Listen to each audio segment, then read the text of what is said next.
আমানতু বিল্লাহ চতুর্থ বার্ষিক তাফসীরুল কোরআন মাহফিল আয়োজিত গোছা খন্দকার পাড়া ও দক্ষিণ পাড়া আয়োজিত তাফসীরুল কোরআন মাহফিলে আগত প্রান্তীয় মুসলিম ভাতৃমণ্ডলী প্রশংসা কেবলমাত্র শুধুমাত্র একমাত্র মহান সুবহানাহু ওয়া তাআলা আল্লাহ রাব্বুল ইজ্জাতের শানে নিয়োজিত বলি আলহামদুলিল্লাহ। দরুদ ও সালাম বর্ষিত হোক সর্বশ্রেষ্ঠ মহামানব মুহাম্মদুর রাসূলুল্লাহ সাল্লাল্লাহু আলাইহি ওয়াসাল্লামের প্রতি। সম্মানিত উপস্থিতি, আজকের বক্তব্যকে কেন্দ্র করে পবিত্র কোরআনুল কারীমের 21 নম্বর সূরা 6510 নম্বর হাদিস পাঠ করেছি। সম্মানিত উপস্থিতি, এর দ্বারা বোঝা যায় আজকের বক্তব্যের বিষয় হচ্ছে মওত এবং তার পরবর্তী জীবন, মওত এবং কবরের শাস্তি। পৃথিবীর বুকে সবচেয়ে আশ্চর্যজনক বস্তু, সবচেয়ে আশ্চর্যজনক বিষয় হচ্ছে মওত, মৃত্যু। আল্লাহ রাব্বুল আলামিন 21 নম্বর সূরা আম্বিয়া 35 নম্বর আয়াতে ঘোষণা করলেন, কুল্লু নাফসিন যায়িকাতুল মউত, প্রত্যেক প্রাণীকে মৃত্যুর স্বাদ আস্বাদন করতে হবে, যার জীবন আছে তাকে মরতেই হবে। সম্মানিত উপস্থিতি, আপনারা জানেন মরার কোন সিরিয়াল নেই, আসার সিরিয়াল রয়েছে।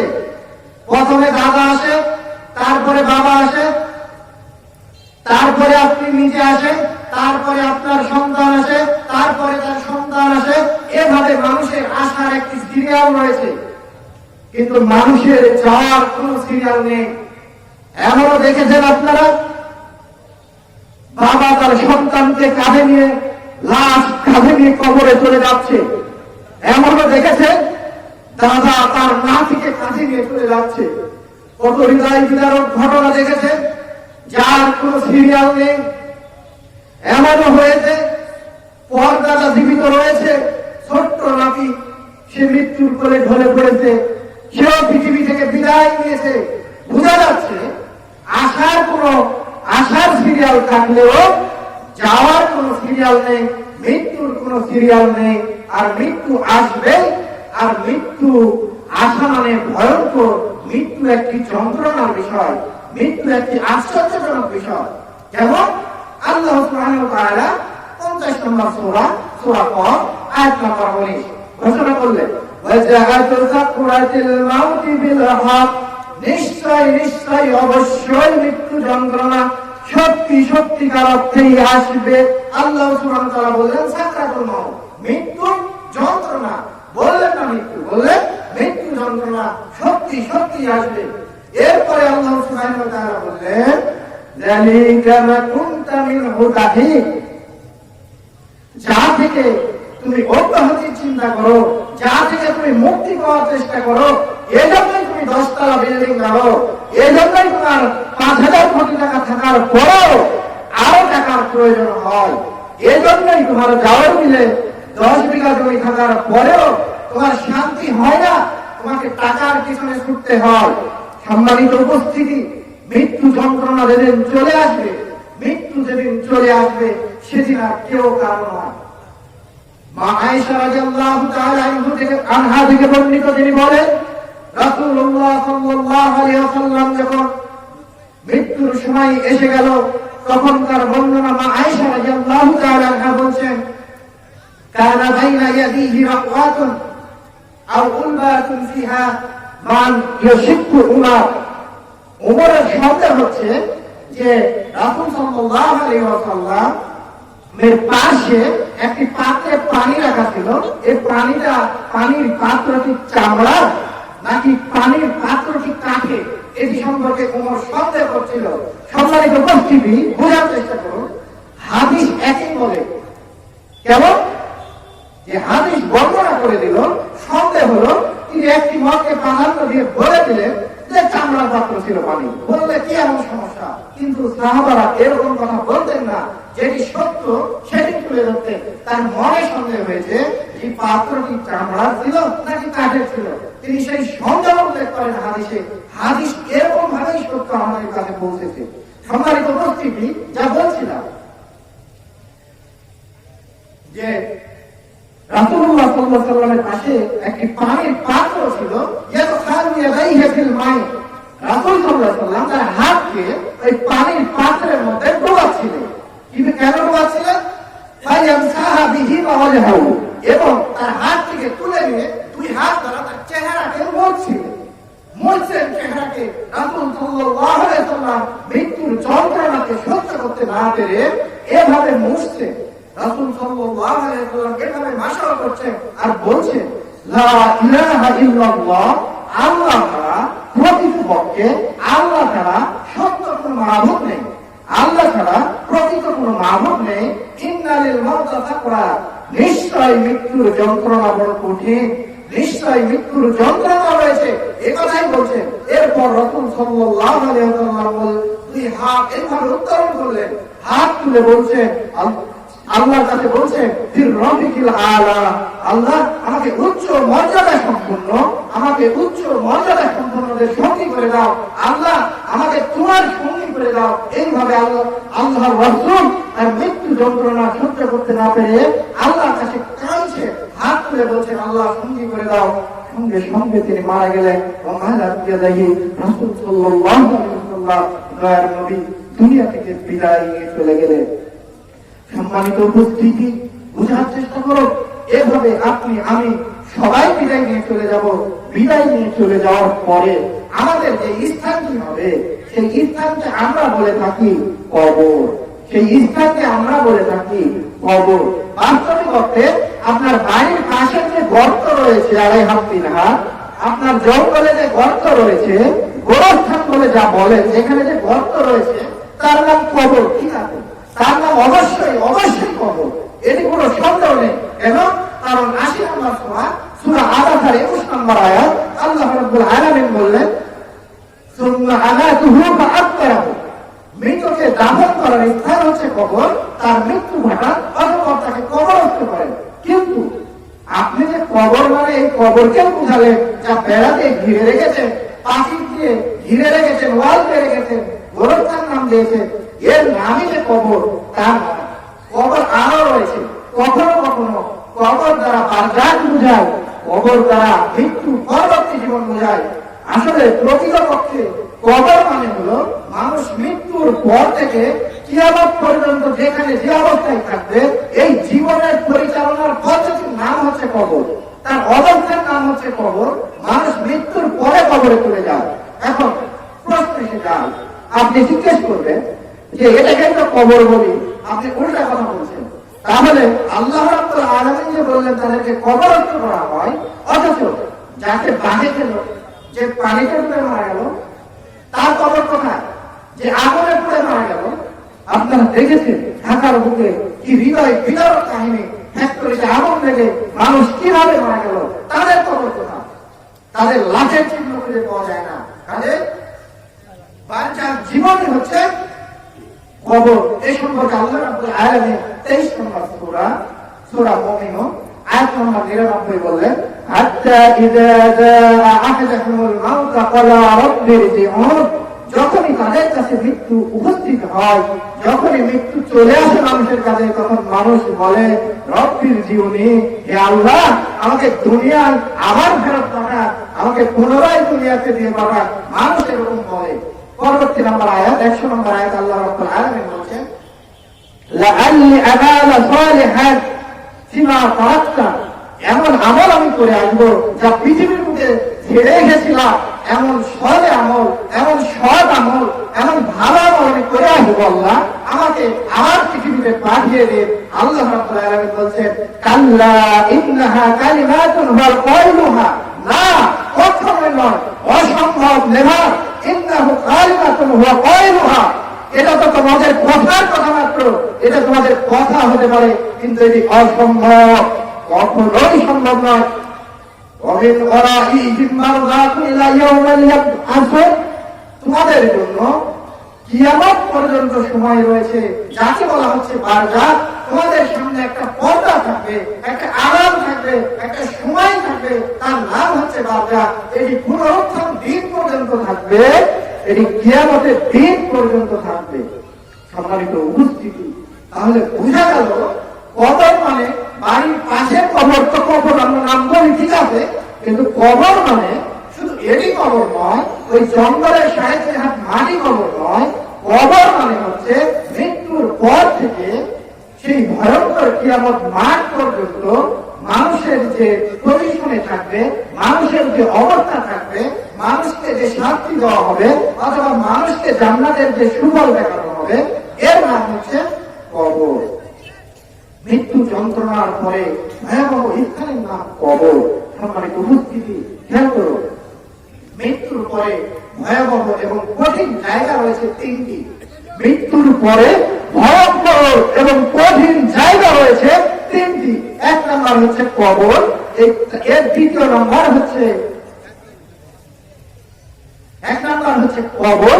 যদি মানুষ কবর থেকে রেহাই পেয়ে যায়, তাহলে মানুষ পরবর্তী জীবনে পরবর্তী যে স্তরগুলো আসবে সেখান থেকে মানুষ রেহাই পেতে সুবিধা বোধ করবে। সম্মানিত উপস্থিতি, যার প্রথম নাম্বার হচ্ছে কবর, দ্বিতীয় নাম্বার হচ্ছে কিয়ামত, তৃতীয় নাম্বার হচ্ছে জাহান্নাম। মানুষ যদি কবর থেকে মুক্তি পেয়ে যায়, তাহলে কিয়ামত তার জন্য সুবিধা হয়ে যাবে। আর ভারত রাদিয়াল্লাহু তাআলা আনহু বলেছেন, ওয়ালা কুন্না মা রাসূলুল্লাহ সাল্লাল্লাহু আলাইহি সাল্লাম ফি জানালাতিন। আমরা একদিন কিছু সাহাবীরা রাসূলুল্লাহ সাল্লাল্লাহু আলাইহি সাল্লামের সাথে এক জানাজায় উপস্থিত ছিলাম। এমন অবস্থায় ফাদালাতা আলা সাদিরিল কবর, আমরা রাসূলুল্লাহ সাল্লাল্লাহু আলাইহি সাল্লাম কবরের পাশে বসলেন। অতঃপর তিনি কাঁদতে শুরু করলেন। এমন ভাবে কাঁদলেন, মৃত্যুর কথা স্মরণ করে রাসূলুল্লাহ সাল্লাল্লাহু আলাইহি সাল্লাম এমন ভাবে কাঁদলেন যে রাসূল সাল্লাল্লাহু আলাইহি সাল্লামের চোখের পানিতে মাটি পর্যন্ত ভিজে গেল। এত পরিমাণ তিনি কাঁদলেন, যেমন পরে কাঁদলেন রাসূল সাল্লাল্লাহু আলাইহি সাল্লাম।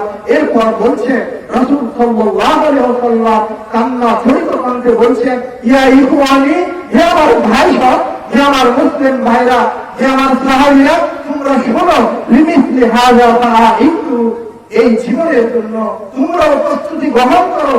তোমাদের সামনেও মৃত্যু আসছে, তোমরাও মৃত্যু বরণ করবে। সম্মানিত উপস্থিতি, খেয়াল করো, মৃত্যু কার কোথায় আছে, কিভাবে আছে জানি না। বাড়িতে ওই যে ক্যান্সার লোকটি বসে আছে, বাড়িতে শুয়ে আছে, জালসা প্যান্ডেলে আসতে পারে না, তার মন কাঁদছে, সে মনে করছে হাই আল্লাহ আমি মারা যাব, অথচ আমি জালসার প্যান্ডেলে যেতে পারলাম না, সে কাঁদছে। অথচ মৌত এমন একটি সত্য জিনিস, ওই লোকটি হয়তো আরো 10 বছর 20 বছর বেঁচে থাকবে, অথচ আমরাই হয়তো এই জালসা শেষ করে এখান থেকে যেতে পারবো না, তার আগেই মৃত্যু করে ফেলে পড়বো। মৃত্যু এত ভয়ঙ্কর জিনিস, মৃত্যু এত কঠিন জিনিস, মৃত্যু এতটাই সত্য, মৃত্যু এতটাই বাস্তব। রাসূলুল্লাহ সাল্লাল্লাহু আলাইহি ওয়াসাল্লাম সে কথাই বললেন, ইয়া ইখওয়ানি, হে আমার ভাই সব, লিমিসলি হাযা ফাআইতু, তোমরা এই জীবনের জন্য প্রস্তুতি গ্রহণ করো। হে পৃথিবীর মানুষ, আপনাকেই বলছি, খেয়াল করার চেষ্টা করো, একটু বোঝার চেষ্টা করো।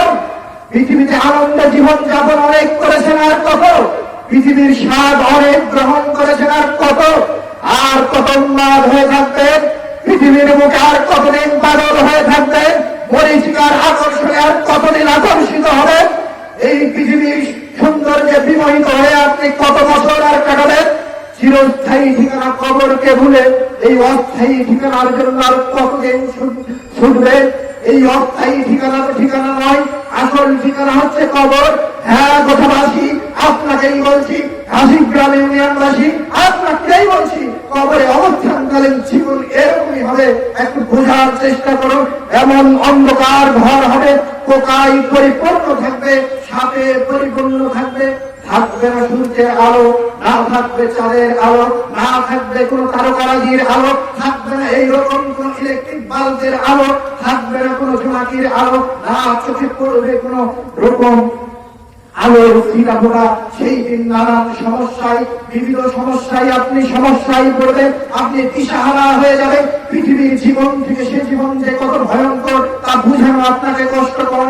মানুষ কল্পনা করতে পারে না, মানুষ যা কল্পনা করতে পারে না, আমি তা কিভাবে আপনাকে বুঝাবো, আমি নিজেও বুঝি না। সেই দিন কি সমস্যা পড়বে, সেই দিন কি সমস্যায় মানুষ পড়বে, সেই দিন কি দিশাহারাই না আমরা হবো। পৃথিবীর জীবন থেকে সেটা অনেক অনেক বেশি ভয়ঙ্কর। পৃথিবীর জীবনে বিপদে আপদে সমস্যায় সংকটে যখনই পড়ে তখনই পাশে পাই বন্ধু, তখনই পাই পিতা মাতাকে, তখনই পাই স্ত্রীকে, তখনই পাই পুত্র কন্যা স্বজনকে।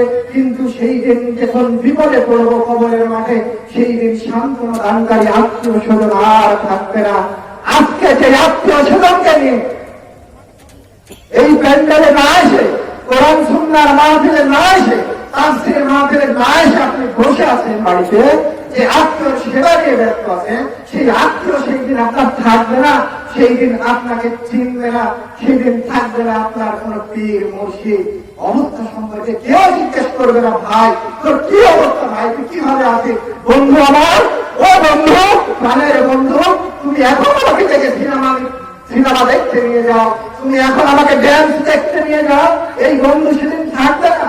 খেয়াল করার চেষ্টা করো, বন্ধুকে বলো, বন্ধু আগে পরকালের কামাই করে নি বন্ধু, সেদিন তুমি আমার থাকবে না। আজকে তুমি আমার আছো, আজকে আমাকে লাখ টাকা তুমি দিচ্ছ, আজকে আমাকে জেল থেকে বাঁচাচ্ছ, আজকে আমাকে জুলুম থেকে তুমি রেহাই দিচ্ছ, কালকে আমাদের মাঠে তুমি দিবা না বন্ধু। কাজেই বন্ধু আসসালাম, আগে আমি পরকালের কামাই করে নিয়ে আসি, আমি কোরআন সুন্নাহর মাহফিলে যোগদান করে আমি সেখান থেকে মাহফিল সংগ্রহ করি, তারপরে আমার অন্য কথা। বন্ধু বন্ধু আসসালাম, এ কথা আপনাকে বলতে হবে।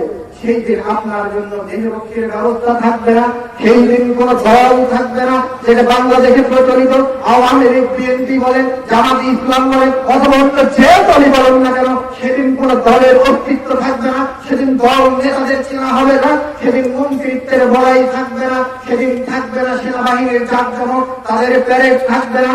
সরকারি উচ্চ পদস্থ কর্মকর্তা আপনি ঘরে বসে রয়েছে, আপনি মনে করছেন সরকারি উচ্চ কর্মকর্তা, আপনারও সেদিন কোনো অংশ থাকবে না, সেদিন আপনার কোনো সাহায্যকারী থাকবে না, সেদিন কোনো জমিদারিত্ব চলবে না, সেদিন কোনো অহংকার চলবে না, সেদিন পদ্ম মর্যাদার দাপট চলবে না, আপনার পদমর্যাদা সেদিন ধূলিসাৎ হয়ে যাবে। সেদিন ভাড়াটে হত্যাকারীকে খুঁজে পাবেন না, অপরকে হত্যা করার জন্য ফেরেশতাদের হত্যা করা যায় না, তাদের হত্যার জন্য ভাড়াটে পাবেন না, না পাবেন ঘুষ হিসাবে দেওয়ার জন্য সম্পদ, টাকা পয়সা সোনা রূপা কিছুই পাবেন না।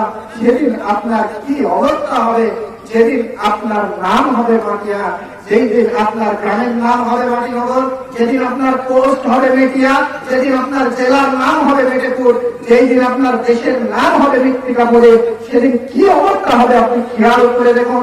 আজকে তো বলছেন বাড়ি গোসা, আজকে তো বলছেন বাড়ি ঘাসিগ্রাম, আজকে তো বলছেন বাড়ি আপাপুর, আজকে তো বলছেন বাড়ি নারায়ণপুর, আজকে তো বলছেন বাড়ি ভুলশো। সেদিন এ বলার অধিকার আপনার থাকবে না, সেদিন আপনার বাড়ি হবে মাটিনগর, পোস্ট গোসা থাকবে না, পোস্ট হয়ে যাবে মেটিয়া, জেলা হয়ে যাবে মেদিনীপুর। সেই দিন আপনার দেশের নাম বাংলাদেশ, ভারত, পাকিস্তান থাকবে না, সেই দিন আপনার দেশের নাম হয়ে যাবে মৃত্তিকাপুরে। বলে সূরা তাহা আয়াত নম্বর 55 আল্লাহ সুবহানাহু ওয়া তাআলা বলছে, মিনহা খালাকনাকুম ওয়া ফিহা নুঈদুকুম ওয়া মিনহা নুখরিজুকুম তারাতান উখরা। আমি তোমাকে মাটি থেকে সৃষ্টি করেছি, আবার মাটিতে মিশিয়ে দিব, আবার মাটি থেকেই তোমাকে পুনর্জীবিত করব, মাটি ছাড়া তোমার আর কিছু নেই। আল্লাহ রাব্বুল আলামিন বলছেন, সম্মানিত উপস্থিতি, আমি বলছিলাম কবর যত জটিল তার চেয়ে বেশি জটিল কিয়ামত, কিয়ামত যত জটিল তার চেয়ে আরো বেশি আরো কঠিন জটিল হচ্ছে জাহান্নাম, যার প্রথম ধাপ হচ্ছে কবর। কবর থেকেই আপনাকে চলতে হবে, কবরে যদি মুক্তি পেয়ে যান পরবর্তী ধাপ সহজ হবে, আর যদি কবরে মুক্তি না পান তাহলে পরবর্তী ধাপ কঠিন হয়ে যাবে। ইবনে মাজাহ যিকরুল কবরি ওয়াল তিলাওয়াত 4267 নম্বর হাদিস, উসমান রাদিয়াল্লাহু তাআলা আনহু ইসলামের তৃতীয় খলিফা তার মুক্ত দাস খানি রাদিয়াল্লাহু তাআলা আনহু থেকে বর্ণিত, তিনি বলছেন, কানা উসমান ইবনে আফফান ইযা ওয়াকাফা আলা কবরি ইয়াবকি হাত্তা ইয়াযাল্লা লিহাতাহু। তিনি বলছেন যখনই কবরের পাশে তিনি যান, ওসমান রাদিয়াল্লাহু তাআলা আনহু যখনই কবরের পাশে যান তখনই কান্না শুরু করে দেয়। এমন কান্না তিনি কাঁদেন, তার খাবার কোনো শেষ নেই। তিনি এত পরিমাণ কাঁদেন যে তার দাড়ি মোবারক ভিজে যায়, আমাদের চোখে আদর্শ বের হয় না, আমাদের পাতে শরীরটা নষ্ট হয়ে গেছে, আমাদের শরীরে রক্ত বলে কিছু নেই, আমাদের শরীরে রয়েছে শুধুমাত্র দুধ, পচা মাংস, হারাম ইনকামের টাকা, সুদ ঘুষের টাকা। আমাদের চোখ দিয়েও কান্না বের হয় না, আমাদের চোখ দিয়েও পানি পড়ে না, আমাদের হৃদয়ে গরম হয় না। অথচ ইসলামের তৃতীয় খলিফা জান্নাতের সার্টিফিকেট প্রাপ্ত সাহাবী যখনই কবরের পাশে যেতে তখন আলা কবরিয়াতে কি হাত্তা ইয়াবাল্লা ইয়াহতাহু, তার দাড়ি মোবারক ভিজে যেত, তার দাড়ি ভিজে যেত, এত পরিমাণ কান্নাকাটি করতেন। সাহাবীরা জিজ্ঞেস করছেন, সাহাবীরা তাকে জিজ্ঞেস করছেন, কি ব্যাপার, কি ব্যাপার আপনার? আপনি যখন জান্নাতের বর্ণনা করেন তখন কাঁদেন না, তাজকুরুন জান্নাত ওয়ান নার, জান্নাতের বর্ণনা করেন কাঁদেন না, জাহান্নামের বর্ণনা করেন, জাহান্নামের শাস্তির বর্ণনা করেন তাও আপনি কাঁদেন না। ওয়ালা তাবকি তাবকি মিন হাজা, এরকম কাঁদা আপনাকে অন্য কোন সময় কাঁদতে দেখি না। ব্যাপারটা কি? কারণ কি? মিন হাজা, কারণ কি? তিনি বলছেন, রাসূলুল্লাহ সাল্লাল্লাহু আলাইহি ওয়াসাল্লাম বলেছেন, ইন্নাল কবরে আউয়ালা মানাজিল, কবর হচ্ছে আখিরাতের জীবনে প্রথম মঞ্জিল, প্রথম স্থান, কবর হচ্ছে প্রথম ধাপ, কবর হচ্ছে প্রথম সেক্টর। সেখানে প্রথমে আমাদেরকে ঢুকতে হবে। যদি এটি আমাদের জন্য সহজ হয়ে যায়, যদি কেউ কবরে মুক্তি পেয়ে যায় তাহলে সে মুক্ত হয়ে গেল। কিন্তু যদি কেউ কবরে রেহাই না পায়, কবর থেকে যদি তার রক্ষা না হয়, কবর থেকে যদি তার মুক্তি না মিলে, তার পরবর্তী ধাপগুলো কঠিন থেকে কঠিনতর হয়ে যাবে, অনেক অনেক কঠিন হয়ে যাবে। উসমান রাদিয়াল্লাহু তাআলা আনহু বলছেন, শুধু তাই নয়, রাসূলুল্লাহ সাল্লাল্লাহু আলাইহি ওয়াসাল্লাম আরো বলেছেন, কি বলেছেন? মা রাআইতু মানজারান কাত্তা ইল্লা, এই কবরের চেয়ে আশ্চর্যজনক বস্তু, কবরের চেয়ে ভয়ঙ্করজনক বস্তু, কবরের চেয়ে ভয়ঙ্কর কিছু আমি আর কখনোই দেখিনি। কবর এত ভয়ঙ্কর, কবর কতটা ভয়ঙ্কর, রাসূল বলছে এর চেয়ে ভয়ঙ্কর কিছু আমি দেখিনি। ওয়াল কবরে আযযারু মিনহু, কাজেই সম্মানিত উপস্থিতি, খেয়াল করার টুকরো, রাসূলুল্লাহ সাল্লাল্লাহু আলাইহি ওয়াসাল্লাম বলছে কবরের চেয়ে ভয়ঙ্কর জিনিস নেই এবং কবরের চেয়ে আশ্চর্যের জিনিস নেই। অথচ আপনি বলছেন আগ্রার তাজমহল নাকি সপ্তম আশ্চর্য, আপনি বলছেন ওটি হচ্ছে ওই যে সিঙ্গাপুরে চলে যান, ওখানে ওই বিল্ডিংটা হচ্ছে আশ্চর্য, ওখানে যান 110 তলা বিল্ডিং করেছে চারিদিকে ঘুরে, এটা হচ্ছে আশ্চর্য। আপনি বলছেন কম্পিউটার হচ্ছে আশ্চর্যজনক বস্তু, অথচ রাসূল বলছেন কবরের চেয়ে ভয়ঙ্কর বস্তু, কবরের চেয়ে আশ্চর্যজনক বস্তু আমি আর দেখি না। সম্মানিত উপস্থিতি, খেয়াল করার চেষ্টা করো, একটু মনোযোগ দেওয়ার চেষ্টা করো, একটু বোঝার চেষ্টা করো। মুসনাদে আহমদে 18534 নম্বর হাদিস বারা ইবনে আযিব রাদিয়াল্লাহু তাআলা আনহু থেকে বর্ণিত, তিনি বলছেন, আমরা একবার নবী করিম সাল্লাল্লাহু আলাইহি ওয়াসাল্লামের সাথে আনসারী কবরের কাছে গেলাম। এক আনসারী সাহাবী মারা গেছে, তার কবরের কাছে গেলাম। এমন অবস্থায় দেখলাম কবরে এখনো লাশ নেওয়া হয় নাই, কবরে এখনো লাশ নেওয়া শেষ হয়নি, কবরের তৈরি করা শেষ হয়নি। রাসূল সাল্লাল্লাহু আলাইহি ওয়াসাল্লাম এক জায়গায় বসে গেলেন, আমরাও তার আশপাশে এমন ভাবে বসে গেলাম যেন আমাদের মাথার উপরে কয়ের রয়েছে, আমাদের মাথার উপরে পাখি বসে আছে, এমন ভাবে আমরা নিশ্চয়ই স্থির হয়ে বসে গেলাম, কবরের চারিদিকে ধারে বসে গেলাম। সম্মানিত উপস্থিতি, খেয়াল করার চেষ্টা করো, রাসূলুল্লাহ সাল্লাল্লাহু আলাইহি ওয়াসাল্লাম কবরের পাশে বসলেন, রাসূলুল্লাহ সাল্লাল্লাহু আলাইহি ওয়াসাল্লামের সাহাবীরা কবরের পাশে বসলেন, এমন ভাবে বসলেন যেন তাদের মাথার উপর পাখি রয়েছে, অর্থাৎ স্থির ভাবে বসলেন, নড়াচড়া না করে মনোযোগের সাথে বসলেন। তাহলে বোঝা গেল কবরেও বসা যায়, কবরে বসা যায়। আমাদের এলাকায় প্রচলিত কবরে বসা যায় না, এটি ঠিক নয়। এরপর রাসূলুল্লাহ সাল্লাল্লাহু আলাইহি ওয়াসাল্লাম হাতে একটি কাঠের লাঠি ছিল, ছোট একটি কাঠের টুকরা ছিল, তা দিয়ে তিনি নিবিষ্ট মনে মাটি নাড়াচাড়া করছিলেন। তারপর তিনি মাথা উঠালেন, মাথা উঠিয়ে তিনি বললেন, আস্তাঈযু বিল্লাহি মিন আযাবিল কবর, আস্তাইযু বিল্লাহি মিন আযাবিল কবর, আস্তাইযু বিল্লাহি মিন আযাবিল কবর। রাসূল সাল্লাল্লাহু আলাইহি ওয়াসাল্লাম হাদিসে এসেছে মাররাতাইন আও সালাসান, দুইবার অথবা তিনবার এই কথা বললেন, আমাদেরকে বললেন আস্তাইযু বিল্লাহি মিন আযাবিল কবর, তোমরা কবরের আযাব থেকে রক্ষা পাও, তোমরা কবরের আযাব থেকে রক্ষা চাও, আল্লাহর কাছে প্রার্থনা করো যেন কবর থেকে তোমরা মুক্তি পেতে পারো। কবর থেকে মুক্তি না পেলে তোমাদের জন্য কঠিন রয়েছে, এই জন্য বলছে তোমরা কবর থেকে মুক্তি পাওয়ার চেষ্টা করো। সম্মানিত উপস্থিতি, কবর থেকে মুক্তি পাওয়ার জন্য আমাদেরকে সর্বদা চেষ্টা করতেই হবে, না হলে কোনো উপায় নেই। সম্মানিত উপস্থিতি, আমি বলছিলাম আজকে আমার আলোচনার বিষয় মৃত্যু এবং তার পরবর্তী জীবন। মৃত্যু দিয়ে মানুষের পরবর্তী জীবনের সূচনা হয়। যখনই মানুষের মৃত্যু হয়ে যায় তখনই তার পরবর্তী জীবনের সূচনা হয়ে যায়। কিন্তু মৃত্যু যখন হয় তখন কাফের ব্যক্তি, পাপী ব্যক্তি, অসহায় ব্যক্তি, তাদের কি না বিপদ হয়, পাপী ব্যক্তিদের কি না বিপদ হয়, একটু খেয়াল করার চেষ্টা করো। যখনই মানুষের মৃত্যু কাছে চলে আসে তখনই নিকট কালো বিকট ধরনের একজন ফেরেশতা কাঁটাযুক্ত কাপড়ের কাপড় নিয়ে আসে। কাপড়ের কাপড় নয়, মূলত হচ্ছে চট জাতীয় কাপড়, একটি চট নিয়ে চলে আসে, তার কাঁটাযুক্ত। এরপর দৃষ্টি সীমানা দূরে বসে। এই জন্যই মৃত্যুকালীন মানুষ এইভাবে তাকায়, বলে যে ওখানে একজন এসেছে আমাকে নিতে, এরকম অনেকে বলে, তার দৃষ্টি সীমানায় চলে আসে। এরপর মালাকুল মউত এই কাফের ব্যক্তির কাছে আসে, আসার পরে বলে আইয়াকুন নাফসুল খাবিসাত, হে খবিশ আত্মা, হে নিকৃষ্ট আত্মা, উখরিজি ইলা ফাকাতি মিনাল্লাহ, আল্লাহর গজবের থেকে তুমি বের হয়ে আসো। হে নিকৃষ্ট আত্মা, তুমি আল্লাহর গজবের থেকে, আল্লাহর অসন্তুষ্টির থেকে তুমি বের হয়ে আসো। একথা যখন বলা হয় তখন আত্মা দেহের এদিক ওদিক দিদিক ছুটাতে থাকে, এভাবে বিভিন্ন জায়গায় ছুটতে থাকে, আত্মা কিন্তু বের হয়ে আসে না। রাসূলুল্লাহ সাল্লাল্লাহু আলাইহি ওয়াসাল্লাম বলছেন তখন মালাকুল মউত টেনে হিঁচড়ে তার আত্মাটাকে বের করে নেয়। এমন ভাবে টেনে হিঁচড়ে বের করে নেয়, রাসূলুল্লাহ সাল্লাল্লাহু আলাইহি ওয়াসাল্লাম বলছেন যেভাবে লোহার গরম শলাকা, যেভাবে লোহার গরম লাঠি, যেভাবে লোহার গরম পা কোন ভিজা পশম থেকে টেনে বের করে নেওয়া হয়, যদি ভিজা পশম থেকে টেনে বের করে নেওয়া হয় তাহলে কিছু পশম এই লোহার শলাকাতে লেগে যাবে। তো রাসূলুল্লাহ সাল্লাল্লাহু আলাইহি ওয়াসাল্লাম এটাই বোঝাতে চাচ্ছেন, টেনে হিঁচড়ে দেহ থেকে আত্মাকে এমন কষ্টকর ভাবে বের করে নেন যে কল্পনার বাহিরে। এরপর মালাকুল মউতের হাতে ওই আত্মাকে আর থাকে না, অন্যান্য ফেরেশতারা সঙ্গে সঙ্গে নিয়ে নেয় এই লাশ থেকে, এই আত্মা থেকে এমন পচা দুর্গন্ধ, নোংরা দুর্গন্ধ, বাজে দুর্গন্ধ, উৎকট দুর্গন্ধ বের হয় যে সাহাবীরা অতিষ্ঠ হয়ে যায়।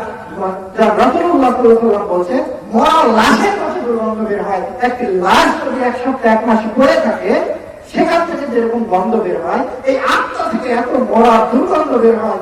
মালাইকারা এই রূপকে নিয়ে, ফেরেশতারা এই রূপকে নিয়ে আসমানের দিকে চলে যান। যখন আসমানের মালাইকার কোন দলের কাছে পৌঁছে ফেরেশতারা জিজ্ঞেস করে মাহাজার রুহুল খবিশ, এই খবিশ আত্মা কার, এই অপবিত্র আত্মা কার, এই পাপপূর্ণ আত্মা কার? তখন এই ব্যক্তিটির বলা হয় অমুকের সন্তান অমুক। সম্মানিত উপস্থিতি, খেয়াল করুন, আপনি পিতা আপনি রেহাই পাবেন না, সেখানেও বলা হবে অমুকের বেটা অমুক। আপনার ক্ষেত্রে বলা হবে আপনার বাপের নাম ধরে ডাকা হবে অমুকের বেটা অমুক। সেই দিন আপনি কোথায় থাকবেন, আল্লাহকে কি জবাব দেবেন? এরপরে আপনার যে খারাপ ভূষণ গুলো রয়েছিল এগুলো উল্লেখ করা হবে। তারপর আসমানের দরজা খোলা হবে না। আল্লাহ রাব্বুল আলামিনের নবী রাসূলুল্লাহ সাল্লাল্লাহু আলাইহি ওয়াসাল্লামের দলিল হিসেবে 7 নম্বর সূরা আরাফে 40 নম্বর আয়াত তেলাওয়াত করলেন, যা আমার গতদিন ঘাসিগ্রামে আলোচনার বিষয় ছিল। রাসূলুল্লাহ সাল্লাল্লাহু আলাইহি ওয়াসাল্লাম আয়াতটি তেলাওয়াত করলেন, লা তুফাত্তাহু লাহুম আবওয়াবুস সামা, তাদের জন্য আকাশের দরজা খোলা হবে না। ওয়ালা ইয়াদখুলুনাল জান্নাহ, তারা কোনদিন নয় কখনোই তারা জান্নাতে প্রবেশ করতে পারবে না। কতক্ষণ পর্যন্ত? হাত্তা ইয়ালিদাল জামালু ফি সামিল খিয়া, যতক্ষণ পর্যন্ত না একটি সূর্যের ছিদ্র দিয়ে, একটি ক্ষুদ্র সুইয়ের ছিদ্র দিয়ে একটি কোণ প্রবেশ করতে না পারবে, ততক্ষণ পর্যন্ত লা ইয়াদখুলুল জান্নাহ, এই ব্যক্তি কি জান্নাতে প্রবেশ করতে পারবে না। কি বুঝলেন আপনি? সূচের সূত্র ছিদ্র দিয়ে, সুরের সূত্র ছিদ্র দিয়ে উট কখনোই প্রবেশ করতে পারবে না। অসম্ভব, অসম্ভব, কখনোই পারবে না। আল্লাহ এ কথাই বোঝাতে চাইলে এই এক্সাম্পলটি নিয়ে এসে, এই উদাহরণটি নিয়ে এসে, এই উপমাটি নিয়ে এসে আল্লাহ সুবহানাহু ওয়া তাআলা আপনাকে এ কথাই বোঝাতে চাইলেন যে কখনোই এই ব্যক্তিটি জান্নাতে প্রবেশ করতে পারবে না। সম্মানিত উপস্থিতি, এরপরে ওইদিকে আসমান থেকে পৃথিবীর বুকে তুলে দেওয়া হবে। আল্লাহ রাব্বুল আলামিন বলছেন, মায়াকুলুল্লাহু আযজা ওয়া জাল্লা আকতুবু কিতাবিহি ফি সিজ্জিন ফিল আরদি সুফলা। তাকে কোথায় পাঠিয়ে দাও? সিজ্জিনে। সিজ্জিন কোথায় অবস্থিত? মাটির নিম্ন দেশে, মাটির তল দেশে অবস্থিত। এই বান্দার আত্মাকে সিজ্জিনে রেখে দাও। সিজ্জিন হচ্ছে মাটির তল দেশে। ও আকাশ ভেদ করে উপরে যেতে পারবে না, তাকে মাটির তল দেশে ফেলে দাও। এবার ফেরেশতা সেখান থেকে আত্মাকে ছুঁড়ে মারবে, সেটা মাটির ভিতর পতিত হয়ে যাবে, মাটির ভিতর গেঁথে যাবে। সম্মানিত উপস্থিতি, আপনাকে কত অমর্যাদা করা হবে। যারা শিরক করে বেড়ায় তাদের জন্য এইরকম শাস্তি রয়েছে। পবিত্র কোরআন কারীমের আয়াত রয়েছে এই বিষয়ে যে তাকে ছুঁড়ে মারা হলো অথবা পাখি এসে তাকে ছুঁড়ে মেরে নিয়ে গেল। আমি সেদিকে যাচ্ছি না। আমার বক্তব্যের বিষয় যেহেতু মৃত্যু পরবর্তী জীবন, এই জীবনের সম্পর্কে আমি চলে আসছি। এরপরে তাকে যখন কবরে দাফন করা হয়ে গেল, আপনি চলে আসলেন, আপনার জুতার আওয়াজ ওই ব্যক্তিটি শুনতে পায়। এরপর দুইজন ফেরেশতা আসে, এসে জিজ্ঞেস করে, মান রব্বুকা, তোমার রব কে? মান রব্বুকা, তোমার রব কে? এই ব্যক্তিটি বলবে, হা হা লা আদরি, হায় হায় আমি জানি না, আমার জানা নেই, আমি উত্তর দিতে পারি না। আমি পারি না, কেন পারি না? কারণ পৃথিবীর বুকে আমি আল্লাহকে মানিনি। যেখানে আল্লাহর বিধানের কথা বলা হতো তার আশপাশেও ঘেঁষি নাই, আমি মসজিদের আশপাশে আমি যাই নাই, আল্লাহকে চিনি নাই।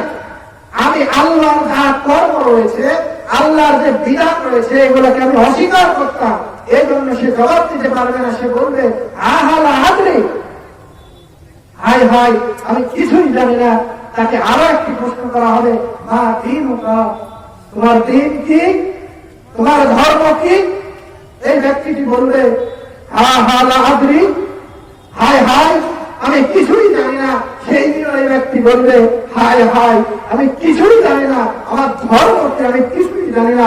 কত না অসহায় হয়ে যাবে এই ব্যক্তিটি, কত না অসহায় হয়ে মানুষ পরীক্ষার হলে পরীক্ষা দিতে যে খাতা কলম নিয়ে বসে থাকে আর লিখতে পারে না, কতটা অসহায় হলে এটা করে।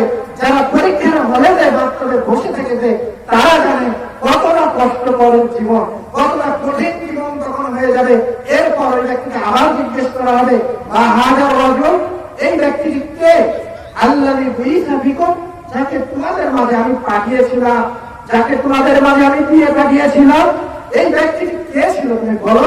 তখন সে বলবে, হা হা লা আদরি, হায় হায় আমি কিছুই জানি না, আমি কিছুই জানি না। আল্লাহ সুবহানাহু ওয়া তাআলা আকাশ থেকে জবাব আসবে, আয়ুনাদি মুনাদি মিনাস সামায়ে, আসমান থেকে একটি আওয়াজ আসবে, বলবে আনকাজ্জাবা আবদি ফাকসুরু লাহু মিনান নার। সে মিথ্যা কথা বলেছে, সে মিথ্যু, সে মিথ্যা কথা বলেছে, সে মিথ্যু। তাকে জাহান্নামের বিছানা বিছিয়ে দাও, তাকে আগুনের বিছানা বিছিয়ে দাও। অর্থাহু লাহা বাবান ইলান নার, জান্নাতের দিকে তার জন্য দরজা খুলে দাও, সেখান থেকে সে বাতাস খাবে, জাহান্নামের বাতাসে সে পরিপূর্ণ হয়ে যাবে। রাসূলুল্লাহ সাল্লাল্লাহু আলাইহি ওয়াসাল্লাম কত কঠিন কথা আমাদের জন্য বলে গেলেন। দেখেন আমাদের কি অবস্থা হবে যখন জাহান্নামের দিকে দরজা খুলে দেওয়া হবে। সেই দরজা দিয়ে জাহান্নামের গরম বাতাস এসে আমাদেরকে তাপ দিতে হবে, দিতে থাকবে। এরপরে রাসূলুল্লাহ সাল্লাল্লাহু আলাইহি ওয়াসাল্লাম বলেন, ওয়ায়াদাইতু আলাইহিল কবরে হাত্তা তাক্তালিবু বিহাল আসলা। রাসূলুল্লাহ সাল্লাল্লাহু আলাইহি ওয়াসাল্লাম বললেন, কবরকে এমন ভাবে সংকীর্ণ করা হবে, কবরকে এমন ভাবে চাপা হবে যেন এই পাথরের হাত ওই দিকে চলে যাবে, ওই পাথরের হাত এই দিকে চলে যাবে। কবর এত সংকীর্ণ হয়ে যাবে, কবরকে এত সংকীর্ণ করা হবে, মাটিকে এমন ভাবে চাপা হবে যেন এই পাথরের হাত এই দিকে চলে যাবে, যেন এই পাথরের হাত এই দিকে চলে যাবে। এবার আসুন, এবার আপনার প্রশ্ন, এবার আপনার প্রশ্ন, ঠিক কই মাটি যদি সরে যায় তাহলে তো আমরা বুঝতে পারবো বিভিন্ন কারণে কবরের লাশ করা হয়, মাটি তো ওভাবে থাকে, কিভাবে মাটি করে? আবার যে লাশটি কবর থেকে ওঠানো হয়, এই লাশটির অর্থটা রয়েছে, এ পাথরের হার এ পাথরে যায় নাই, ওই পাথরের হার এ পাথরে যায় নাই, তো সম্ভব কিভাবে? এটা অসম্ভব প্রশ্ন আসতে পারে, মনে প্রশ্ন জাগতে পারে। বোঝার চেষ্টা করুন। আমি এখানে বসে আছি, এমন অবস্থায় এক লোক এখানে ঘুমিয়ে গেল, ঘুমের মধ্যে স্বপ্ন দেখছে, স্বপ্ন দেখতে দেখতে চিল্লায় উঠেছে আল্লাহ, চিল্লায় ওঠে না? মা, বাবা, বাবা, এভাবে যে চিল্লায় ওঠে, এভাবে চিল্লায় ওঠে, উঠে তার ঘুমটা ভেঙে গেল। তাকে জিজ্ঞেস করা হচ্ছে কি ব্যাপার, কি হয়েছে তোমার? বলছে সাপ আমাকে তাড়া করেছে, সাপে আমাকে ছোঁয়া মেরেছে, বাঘ আমাকে তাড়া করেছে, আমাকে আগুন ধরিয়ে দেওয়া হয়েছে, আমি সমুদ্রে ডুবে যাচ্ছি। বলে না, সে পাশে বসে থেকে স্বপ্ন দেখলো, সে শুয়ে থেকে স্বপ্ন দেখলো, আমি পাশে বসে আছি, আমি বুঝতে পারি না, আপনি পাশে বসে আছেন, আপনি বুঝতে পারেন না, অথচ সে শাস্তিটা ভোগ করলো, সে কিন্তু যন্ত্রণা পেল। এখন প্রশ্ন, তাহলে কবরের আঘাত কি স্বপ্নের মতো? হ্যাঁ, কিছুটা স্বপ্নের মতো, এরকমই, যেটা মানুষ অনুভব করতে পারবে না, যেটা মানুষ বুঝতে পারবে না, কিন্তু স্বপ্নের মতো এরকম নয়। স্বপ্ন দেখলেন আপনার আঘাত শেষ, স্বপ্ন দেখলেন আপনি পুড়ে গেছেন, বাস্তবে আপনি পুড়েননি। স্বপ্নে দেখলেন আপনাকে সাপে কামড়িয়েছে, বাস্তবে সাপে আপনাকে কামড় দেয় নাই, এরকম না, সেটা বাস্তবে ঘটবে, কিন্তু আমাদের মেধার অধীনে। এটা আল্লাহ রাব্বুল আলামিনের বার্তা। কেন? কারণ ওই যে আপনার আত্মাকে সিজ্জিনে পতিত করা হয়েছে, মাটির নিচে নিয়ে দেওয়া হয়েছে, সেই আত্মার দেহ হবে, সেই দেহকে শাস্তি দেওয়া হবে না, আপনার এই মাটির দেহকে না, এটা তো পোকামাকড়ে খাবে। আপনাকে শাস্তি দেওয়া হবে ওই দেহকে, অর্থাৎ আপনার আত্মাকে। আপনাকে হঠাৎ করে যদি আমি একটা কিল দিয়ে দিই, আপনি বলবেন ব্যথা লাগছে, এখানে অনুভব করবেন যেখানে কিল দেব, কিন্তু যে অনুভব শক্তিটা, অনুভবটা হচ্ছে আপনার হৃদয়ে, আপনার কর্মে, আপনার অন্তরে, আপনার জানে, যেটাকে কবজ করা হয়। এর জন্য আপনি এই শাস্তিটা কবরে থেকে বুঝতে পারবেন না। সম্মানিত উপস্থিতি, এর পরেও শাস্তি এখানে শেষ নয়। তারপর একটি কুৎসিত চেহারা হলো, ভয়ঙ্কর দেখতে, ময়লা নোংরা কাপড় পরে, খুব ভয়ঙ্কর চেহারা নিয়ে, দুর্গন্ধ ছড়াতে ছড়াতে এই কুৎসিত লোকটি কবরের কাছে এসে বলবে, ওই লোকটির কাছে এসে বলবে, হে কবরবাসী, তুমি সুসংবাদ গ্রহণ করো, আসলে দুঃসংবাদ, তুমি দুঃসংবাদ গ্রহণ করো, তুমি চিন্তায় ও দুঃখ কাতরের সংবাদ গ্রহণ করো।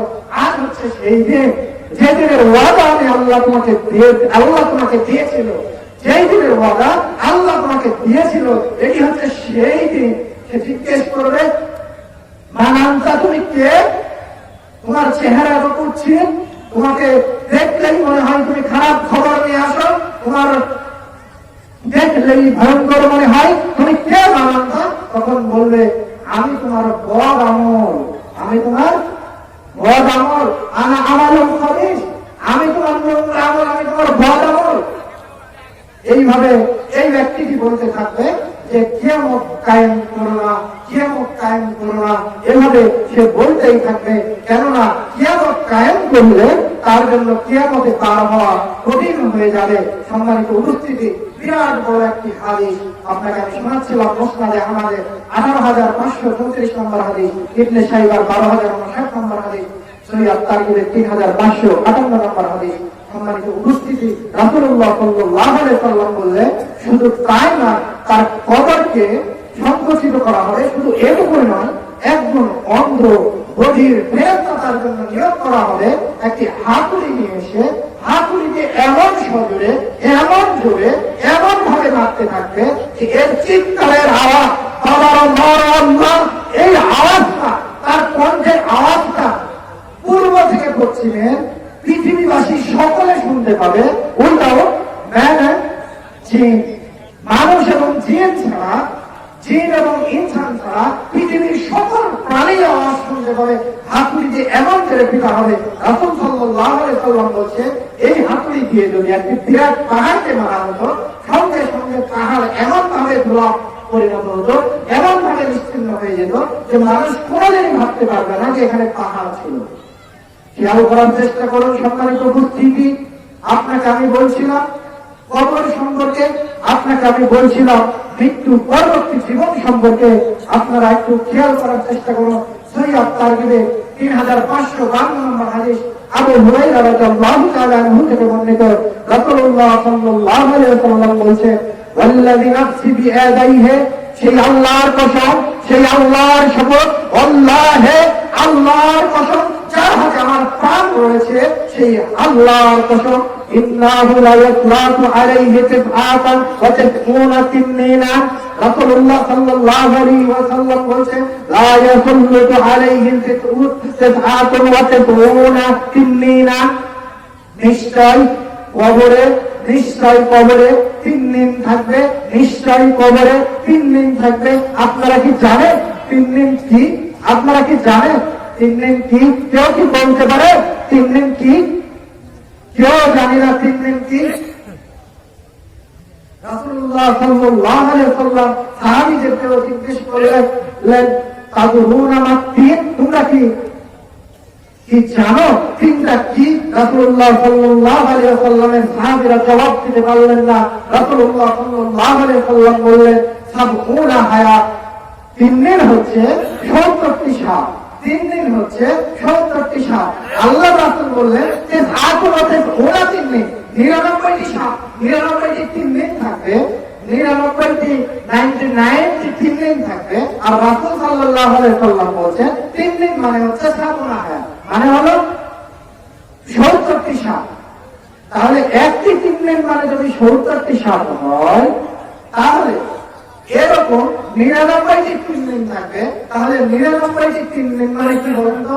99টি 3 দিন মানে হচ্ছে 6930টি সাপ থাকবে, 6930টি সাপ থাকবে। এরপর রাসূল সাল্লাল্লাহু আলাইহি ওয়াসাল্লাম বলছেন, লিকুল্লি হাইয়াতিন উরুসা, প্রত্যেক সাপের আবার 9টি, প্রত্যেক সাপের আবার কয়টি? 9টি করে মাথা থাকবে। তাহলে এই 9টি মাথা আপনাকে কামড়াবে, এই 9টি মাথা আপনাকে কামড় দিবে। এবার আসুন, তাহলে সাপ সংখ্যা কত দাঁড়ালো, কতটা মুখ আপনাকে কামড় দিবে? আগে আমরা পেয়েছিলাম 6930টি, এখন হলো 6900কে আবার 6930কে আবার কত দেব? 9 দেব। তার মানে 62370টি মুখ কবরের মধ্যে আপনাকে অনবরত কামড়াতেই থাকবে, কামড়াতেই থাকবে, কামড়াতেই থাকবে। এবার আসুন, এই সাপটা কেমন একটু জানবেন না? পৃথিবীর সাপ গোপন নাকি হচ্ছে ভয়ঙ্কর কোনো সাপ জানবেন না? এটা এমন একটি সাপ, এগুলো এমন ভয়ঙ্কর সাপ যে সাপের নিশ্চয় যদি পৃথিবীর মধ্যে ফেলা হয়, তাহলে পৃথিবী বাসের অযোগ্য হয়ে যাবে, পৃথিবীতে মানুষ আর বাঁচতে পারবে না।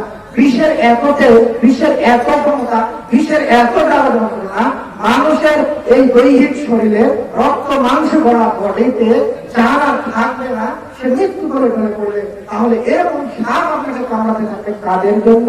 রাসূলুল্লাহ সাল্লাল্লাহু আলাইহি ওয়াসাল্লাম বললেন, যারা কোরআন পড়ে না, যারা কোরআন পড়তে জানে না, যারা কোরআনের শিক্ষা অনুযায়ী আমল করে না, তাদের তোমার এরকম শাস্তি হবে।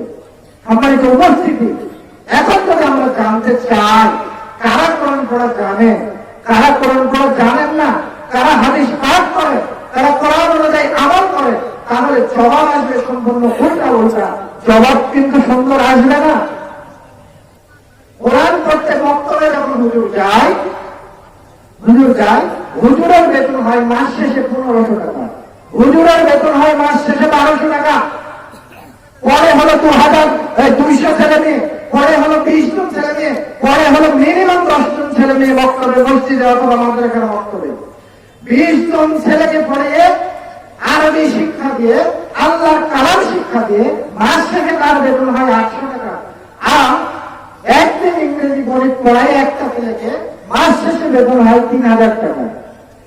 বোঝাতে পারেন? যদি ব্যাসে পড়াই গ্রাম অঞ্চলে আমাদের এলাকাতেও 200, 250, 300 টাকা জন করে দেয়, তাহলে 10 জন যদি ছেলে পড়ে, তাহলে মাস শেষে ওই শিক্ষককে আপনি টাকা দেন 3000 টাকা অথবা 2500 অথবা অন্তত 2000 টাকা দেন। আপনার ছেলে মেয়ে দেয়, আপনি রিক্সা চালক বাবাই দেন, আপনি ভ্যান চালক বাবাই দেন, আপনি মাস্টার বাবাই দেন, আপনি প্রশাসক বাবাই দেন, আপনি অধ্যাপক বাবাই দেন, আপনি কৃষক বাবাই দেন, আপনি যে পেশারই হন না কেন, আপনি যেই ব্যক্তি হন না কেন, সেই দেন। এত বেশি পরিমাণ দেয়, কিন্তু যখনই আরবি শিখতে আসে এ তো আরবি শিখাবে, এ তো হুজুর মানুষ, তার বাকি জ্ঞান আছে। সম্মানিত উপস্থিতি, আমি বলতে চাই কখনো কাউকে খাটো করে দেখবেন না, সব জ্ঞানেরই সীমাবদ্ধতা রয়েছে। এখানে অনেক রয়েছেন বাংলার প্রভাষক। আমি গণিত থেকে প্রশ্ন করি, আপনারা জানেন যে আমি গণিতে মাস্টার্স করেছি, আমি যদি গণিত থেকে প্রশ্ন করি ওই বাংলার প্রভাষক একটিও জবাব দিতে পারবে না, তাহলে কাকে বলবো ওটা মূর্খ? ওকে কি বলবো কলেজে চাকরি করার যোগ্যতা নেই? হুজুরকে নিয়ে এসে ইংরেজি ধরেন, হুজুরকে নিয়ে এসে অন্য কিছু ধরেন, বাংলার প্রভাষক ইংরেজি ধরে দেখেন না, বিদ্যার দৌড় কতটুকু দেখা যাবে? আজকেই ধরবেন আপনি। তার সাবজেক্ট হলো কোরআন, তার সাবজেক্ট হলো হাদিস, তার সাবজেক্ট হলো ইসলামের ইতিহাস, তার সাবজেক্ট হলো ইসলামিক স্টাডিজ। সেখান থেকে তাকে প্রশ্ন করো, সে উত্তর দিতে পারে কিনা দেখো, তারপর বলেন যে সে মেধাবী, সে পাগল, সে পুকানা শিখি। বোঝার চেষ্টা করো সমাজে হেই প্রতিবন্ধ কিভাবে করছি আমরা। আজকে থেকে যারা দায়িত্বশীল রয়েছেন মনে রাখবেন, যারা দায়িত্বশীল রয়েছেন মনে রাখবেন, ভক্তদের যারা দায়িত্বশীল রয়েছেন তাদের মনে রাখবেন, তাদের মনে রাখা প্রয়োজন। এই ভক্তদের শিক্ষকদের বেতন মিনিমাম 3,000 করবেন, মিনিমাম 5,000 করবেন, প্রয়োজনে 10,000 করবেন, তার জীবিকার প্রয়োজন রয়েছে। আপনি তো বলেন যে আমাদের ইমাম সাহেব আমার থেকে 500 টাকা ধার নিয়েছিল, সেই ধার চাচ্ছি আর দিচ্ছে না। বুঝতে পারেন আপনি ইমাম সাহেব দিবে কোথায় থেকে? ইমাম সাহেবের স্ত্রী নাই, ইমাম সাহেবের কন্যা নাই, ইমাম সাহেবের পুত্র নাই, ইমাম সাহেবকে খাওয়া লাগে না। মাস শেষে ইমাম সাহেবকে বেতন দেন 2,000 টাকা, মক্তব পাওয়ায় 1,000 বাড়াই দেন 3,000 টাকা। 3,000 টাকা তো আপনার ছেলের প্রাইভেটের বেতন হয় না। ইমামের ছেলের প্রাইভেটের বেতন কোথায় থেকে হবে? ইমামকে বাধ্য করেছেন আপনি এই চিকারি করতে, বাটপারি করতে। তাই আপনি আপনাকেই জবাব দিতে হবে। পাশাপাশি আপনাকে বলছি, যদি জবাব না দিতে পারেন, ছেলে মেয়েকে যদি সঠিক পন্থায় কোরআন শিক্ষা না দিয়ে যেতে পারেন, তাহলে আর হুজুরকে যদি মূল্যায়ন করে বেতন না দিতে পারেন, যতজন বাংলা পড়িয়েছেন প্রাইভেট, যতজন ইংরেজি পড়িয়েছেন, যতজন গণিত পড়িয়েছেন, সবাইকেই কবরে জবাব দিতে হবে। সেদিন জবাব কোথায় থেকে দিবেন আমি জানি না, সেদিন আমরাও বলবো আমরাও আপনাকে চিনি না। আল্লাহ যদি আমাদেরকে ধরে আমরা বলে দিব আমরা কোরআন থেকে জেনেছিলাম কোরআন শিক্ষা গ্রহণ করতে হয়, আমরা জানিয়ে দিয়েছিলাম, আমরা এক্সাম্পল দিয়েছিলাম, উদাহরণ দিয়েছিলাম, বুঝার সুবিধার্থে উপমা দিয়ে বুঝিয়েছিলাম, তাও তারা বুঝে নাই। সেদিন আপনার কি গতি হবে একবার খেয়াল করে দেখুন। কি বুঝাতে যাচ্ছেন আপনি? আপনি কলেজের টিচার, সপ্তাহে 3 দিন 3টা ক্লাস নেন, মাসে ক্লাস নেন কয়টি? হুজুর 30 দিন পড়ায়, হুজুরকে দেন 500 টাকা, আর আপনি নেন 30,000 40,000 টাকা। কোথায় দেশের আইন, কোথায় দেশের সিস্টেম? হুজুরকে চোর বানিয়েছেন আপনি, হুজুরকে মিথ্যুক বানিয়েছেন আপনি, হুজুরকে মুনাফিক বানিয়েছেন আপনি। আপনাকে জবাব দিতে হবে, মুসলিম সমাজের জবাব দিতে বাধ্য। তবে হুজুরের পক্ষ নিয়ে কথা বলছি না, যিনি প্রকৃতপক্ষে আল্লাহ লোক, যিনি প্রকৃতপক্ষে আলেন, তিনি না খেয়ে মরে গেল, অনেক টাকা মেরে খাবেন না, এটাই বাস্তবতা। কিন্তু আমি বলছি এই জন্য যে সমাজ অনেককে বাধ্য করছে, আর শয়তানের পাল্লাই করে এই আলেম সমাজের প্রভ্রষ্ট এভাবেই হয়ে যাচ্ছে। সম্মানিত উপস্থিতি, বলছিলাম যারা কোরআন শিক্ষা করে যায়নি তাদেরকে কবর এইরকম ভাবে 99টি টিকটিনে খাবে, 99টি টিকটিনে খাবে। 99টি টিকটিন মানে হচ্ছে 6,930টি সাপে কামড়াবে। 6,930টি সাপ মানে 62,370টি মুখ সেদিন তাকে কামড়াবে। সম্মানিত উপস্থিতি, সহিহুল বুখারী 1386 নম্বর হাদিস, সামরা ইবনে জুনদুব রাদিয়াল্লাহু তাআলা আনহু থেকে বর্ণিত, বিরাট বড় হাদিস, অনেক বড় হাদিস। এত বড় হাদিস হয়তো আজকের বক্তব্য আমি শেষ করতে পারবো না, কখনো বাংলায়, কখনো আরবিতে, কখনো উদাহরণের মাধ্যমে, কখনো উপমার মাধ্যমে, কখনো আগু পিছ করে বলবো। পরবর্তীতে আবার কেউ ভুল করার চেষ্টা করবেন না যে হাদিসকে উল্টাপাল্টা করে বলেছে, হাদিস ভুল করেছে, লাইন ছেড়ে দিয়েছে, এরকম কথা খবরদার বলবেন না। আর যদি বলে থাকেন তাহলে তার প্রতি আমার অনুরোধ, গতদিন আমি ঘাসিক গ্রামে বক্তব্য দিয়েছিলাম অহংকারের পরিণতি, আর অহংকারী কারা, বিদ্যা নিয়ে অহংকার করে কারা, এটির রেকর্ড রয়েছে আমার কাছে। এই রেকর্ডটি নিয়ে একবার শুনবেন, যদিও যারাই এরকম করে তাদের জ্ঞান রয়েছে। তারপরেও আবারও শুনবেন, আপনাকে আমি শোনাতে চাই, তারপরে আপনার বলা এরকম কথা আলেম ওলামাদের ক্ষেত্রে ঠিক হয় কিনা সেটি বলবে। সম্মানিত উপস্থিতি, যা বলছিলাম, সামরা ইবনে জুনদুব রাদিয়াল্লাহু তাআলা আনহু থেকে বর্ণিত, রাসূলুল্লাহ সাল্লাল্লাহু আলাইহি ওয়াসাল্লাম এর নিয়ম ছিল যে যখনই ফজরের সালাত শেষ হয়ে যেত তখনই ফেরেশতা সাহাবীদের মুখ করে তিনি বসতেন, সাহাবীদের সামনাসামনি মুখোমুখি হয়ে তিনি বসতেন। এরপর জিজ্ঞেস করতেন যে তোমরা কি কেউ গত রাতে স্বপ্ন দেখেছো? তোমরা কি কেউ গত রাতে কোনো স্বপ্ন দেখেছো? তখন কেউ যদি বলতেন, বিবৃতি করতেন, বলে দিতেন। আর কেউ যদি না দেখে তাহলে বলতেন না, রাসূলুল্লাহ দেখি নাই। তো এমন একদিন রাসূলুল্লাহ সাল্লাল্লাহু আলাইহি ওয়াসাল্লাম আমাদেরকে প্রশ্ন করলেন, সামরা ইবনে জুনদুব বলছে, রাসূলুল্লাহ সাল্লাল্লাহু আলাইহি ওয়াসাল্লাম আমাদেরকে প্রশ্ন করলেন, তোমরা কি কেউ স্বপ্ন দেখেছো? আমরা বললাম, জি না হুজুর, আমরা স্বপ্ন দেখি নাই।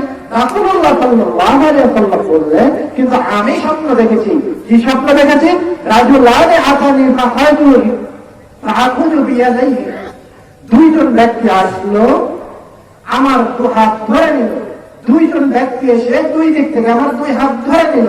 ফাআখরাজানি ইলাল আরদিল মুকাদ্দাস, এরপর আমাকে টেনে বাইতুল মুকাদ্দাসের থেকে নিয়ে গেল। বুঝা গেল রাসূলের স্বপ্ন, নবীদের স্বপ্ন সত্য হয়। দুইজন ফেরেশতা আগমন করেছিলেন। এই ফেরেশতারাই রাসূলুল্লাহ সাল্লাল্লাহু আলাইহি ওয়াসাল্লামের দুই বাহু ধরে বাইতুল মুকাদ্দাসের দিকে নিয়ে গেলেন। অর্থাৎ রাসূলুল্লাহ সাল্লাল্লাহু আলাইহি ওয়াসাল্লামের যে মেরাজ সংঘটিত হয়েছিল সেই ঘটনার হাদিসের অংশ বিশেষ আপনাদের মাঝে নিয়ে আসার চেষ্টা করছি। সম্মানিত উপস্থিতি, তো রাসূল সাল্লাল্লাহু আলাইহি ওয়াসাল্লাম বলছেন, ফাইজা রাজুলুন জালিসুন, এমন অবস্থায় আমরা এমন জায়গায় বসলাম, দেখলাম একটি লোক বসে আছে। রাজুলুন কায়মুন, আরো একটি লোক আছে, সেই লোকটি দাঁড়িয়ে রয়েছে। দাঁড়িয়ে থাকা লোকটি বিয়াদাইহি কাল্লুবুন মিন হাদিদ, এই দাঁড়িয়ে থাকা লোকের হাতে লোহার বর্ষা আছে, লোহার ছড়ি আছে, লোহার আঁকড়া আছে, আঁকড়া যুক্ত কিছু লোহার আছে। রাসূলুল্লাহ সাল্লাল্লাহু আলাইহি ওয়াসাল্লাম বলেন, ক্বালা বা'দা আসবাহানা আন মূসা ইন্নাহু ইয়াদখুলু যালিকাল কুল্লাবা বিসিত্তাতিল হাত্তা। রাসূল সাল্লাল্লাহু আলাইহি ওয়াসাল্লাম বললেন, এই ব্যক্তিটি, এই যে দাঁড়িয়ে ছিল এই ব্যক্তিটি, বসে থাকা ব্যক্তির মুখের মধ্যে, চোয়ালের মধ্যে এইভাবে বর্ষা দিয়ে দিচ্ছেন ভিতরে। দেওয়ার পর যখন এটি মাথার মাথা দিয়ে বের হয়ে যাচ্ছে, তখন তিনি এই পাশ থেকে ওটা টেনে বের করে দিয়ে আবার অপর পাশে আসছেন। বিসফকিহিল আখির মিথলু যালিকা, একই মতো করে এই পাশে দিয়ে এই পাশে মাথায় বের করে দিচ্ছে। এমন অবস্থায় তার এই পাশেটা ভালো হয়ে যাচ্ছে, তখন তিনি আবার চলে আসছেন এই পাশেটাই আবার এই সারাশি দিয়ে, এই আঁকড়া দিয়ে এইভাবে ঘুরে দিচ্ছে। এরপর এই পাশেরটা ভালো যাচ্ছে, তিনি আবার এই পাশেরটা করছেন। এভাবে কিয়ামত পর্যন্ত চলতেই থাকবে। আমি জিজ্ঞেস করলাম যে এরা কারা, এদের কেনই বা এরকম শাস্তি দেওয়া হচ্ছে?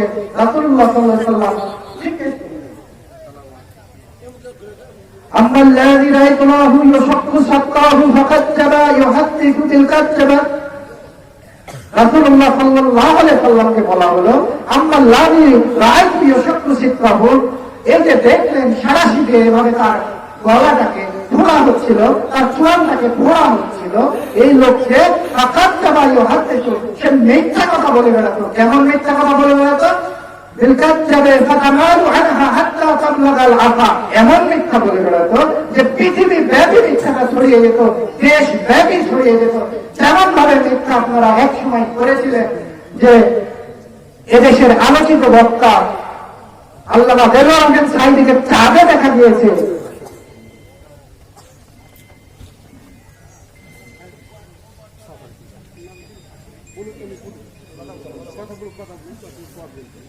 তো তাকে চাঁদে দেখা গেছে, মিথ্যা একটি কথা সরিয়ে দিলেন আর আমরা বিশ্বাস করে নিলেন, তার কথাটা পৃথিবীব্যাপী হয়ে গেল।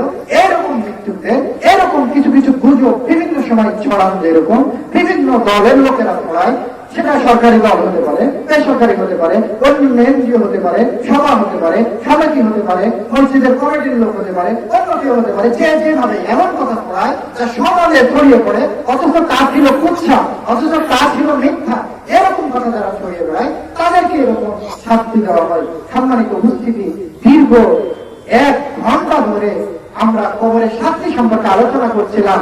আমি প্রথমেই বলেছিলাম এই হাদিসটি শেষ করতে পারবো না, তার আগেই আমার সময় চলে যাবে। সময় চলে গেছে। এই মুহূর্তে আপনাদের সামনে বক্তব্য পেশ করবেন শাইখ মুফতি সাইদুর রহমান রিয়াজি সাহেব। তিনি সৌদি ইউনিভার্সিটিতে লেখাপড়া করে রেখেছেন। আমি যে মাদ্রাসায় চাকরি করি, মাদ্রাসা ইশাআতুল ইসলাম সালাফিয়া রানীবাজার রাজশাহী, সেই মাদ্রাসার সম্মানিত প্রিন্সিপাল। এর আগে সৌদি আরবের বিভিন্ন মাদ্রাসায় তিনি চাকরি করেছেন। তিনি আরবিতে অনর্গল কথা বলতে পারেন। তিনি মাসিক তাহরিকে ফতোয়া বিভাগে দীর্ঘ 12 বছর ফতোয়া দিয়েছেন। বর্তমানে মাসিক আল ইতিসামের ফতোয়া দেন। তার ফতোয়ার বই রয়েছে, এখানে লাইব্রেরি দেওয়া আছে, সামনে আপনারা সংগ্রহ করবেন। ফাতাওয়া মাসাইল 1, 2, 3, তার লেখা আরো বই রয়েছে। আমার লেখা একটি বই রয়েছে, আমাদের প্রধান বক্তা আব্দুল রাজ্জাক বিন ইউসুফ সাহেবের বই রয়েছে। এই বইগুলো আপনারা সংগ্রহ করবেন। যেহেতু তিনি এসে গেছেন, পৌঁছে গেছেন, আমার আর কথা বলার কিছু নেই, আমি আর কথা বলতেও চাচ্ছি না। আমাদের চেয়ারম্যান মহোদয় চলে এসেছেন, তিনিও কিছু কথা বলবেন। কাজে আমার বক্তব্যকে সংক্ষিপ্ত করছি। তবে মনে রাখবেন, কবরের শাস্তি থেকে মাপ যদি পেতে চান, তাহলে প্রতিদিন খাওয়ার শেষে দোয়া মাসুরা আপনারা পাঠ করেন।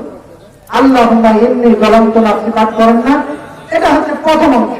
এর দ্বিতীয় অংশ দোয়া মাসুরা আরো একটি রয়েছে, এটি পাঠ করবেন। আল্লাহুম্মা ইন্নী আউযু বিকা মিন আযাবিল কবর ওয়া আউযু বিকা মিন ফিতনাতিল মাহিয়া ওয়াল মামাত ওয়া আউযু বিকা মিন ফিতনাতিল মাসিহিদ দাজ্জাল। আজকেই সংগ্রহ করবেন। এখানে সহজ আরবি কায়দা রয়েছে, অথবা জাইনুল আবেদিনের লেখা দোয়া শিক্ষা বই রয়েছে, সেখানে পাবেন এই দোয়াটি রয়েছে। এই দোয়াটি মুখস্থ করে প্রতিদিন 5 ওয়াক্ত সালাতের শেষ বৈঠকে এই দোয়াটি দোয়া মাসুরার সঙ্গে সঙ্গে এই দোয়াটিও দোয়া মাসুরা হিসাবে পাঠ করবেন। আল্লাহর কাছে কবরের আযাব থেকে রক্ষা পাওয়ার জন্য বারবার প্রার্থনা করবেন। সাহিত্যকে বসিয়ে রেখে কথা বলার যোগ্যতা আমার নেই, আমি কথা বলতেও চাচ্ছি না। বক্তব্যকে এখানেই শেষ করছি। আমার জন্য দোয়া করবেন, ভুল ত্রুটি ক্ষমা করবেন। আসসালামু আলাইকুম ওয়া রাহমাতুল্লাহি ওয়া বারাকাতুহু।